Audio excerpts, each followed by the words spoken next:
What if your television isn't just watching you, it's listening too? What if the car you're driving right now could be taken over in seconds, not by a hacker in some basement, but by people who work for your own government? And what if the man who risked everything to expose the darkest secrets of the CIA is sitting across from you right now, calm as ever, telling you it's all true? Welcome to Podslice Hub, where we cut straight through the noise and turn raw podcast gold into the audiobook experience you can't pause. Today, we're diving deep into one of the most jaw-dropping conversations of the year. Former CIA counterterrorism officer and whistleblower John Kiriakou on the Diary of a CEO. Grab a seat, because once you hear what he reveals, you'll never look at your phone, your government, or even your own life the same way again. It starts with the surveillance that's already here. John doesn't speak in theories. He speaks from 20 years inside the agency. Smart TVs, they can be turned into microphones remotely. Your car's computer system, they can seize it and cause a crash that looks like an accident. The Vault 7 leaks proved it.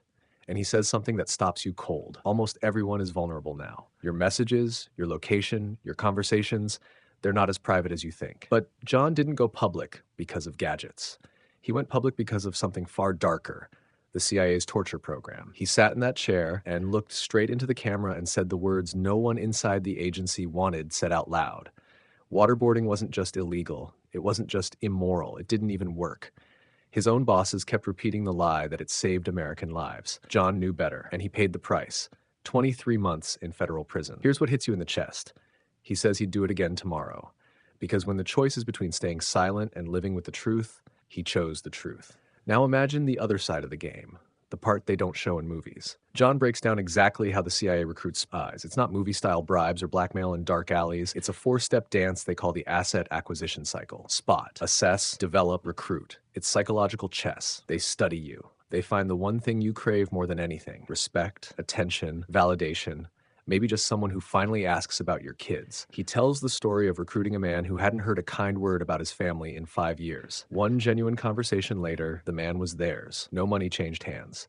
Just human connection weaponized. And while they're building real relationships in the shadows, the agency is also shaping what you believe back home. John reveals the CIA's Office of Public Affairs has deep, quiet ties to Hollywood.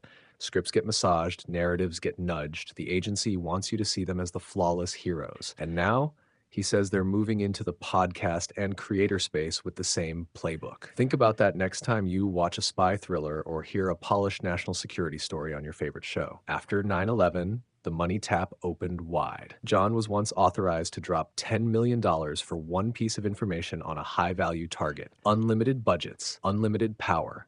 No questions asked. But power without guardrails comes with a body count. He remembers authorizing intelligence that led to a cruise missile strike on a building. The target was an intelligence headquarters. The casualty?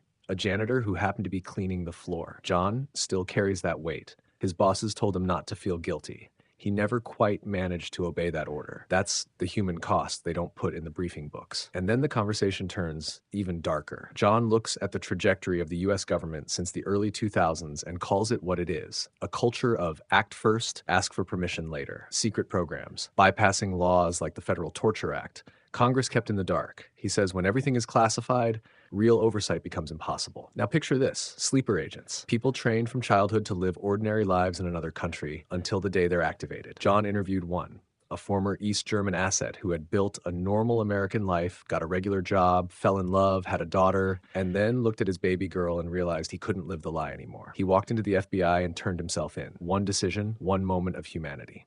And decades of deception collapsed. And then, almost casually, John drops the Epstein question. When asked directly, he doesn't hesitate. He believes Jeffrey Epstein was working as an intelligence asset, specifically for the Israelis. The protection he enjoyed for years, the cameras everywhere, the powerful people who kept coming back. Nothing else explains it, he says. No conspiracy rant. Just the quiet, experienced voice of a man who spent his career in that world saying, this is how it actually works. By the end of the conversation, John isn't talking about spies or scandals anymore. He's talking about you. After prison, after the depression, after losing almost everything, he made the single biggest change of his life. He stopped feeling sorry for himself.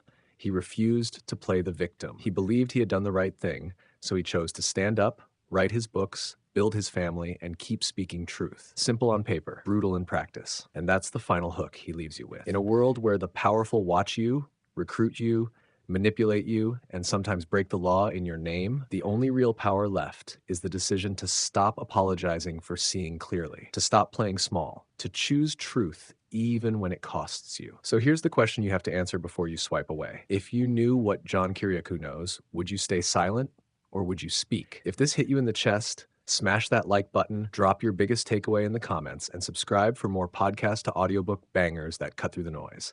Next time, we're slicing open another conversation that will change how you see the world. Until then, stay aware, stay curious, and remember, sometimes the most dangerous thing you can do is tell the truth. See you in the next one.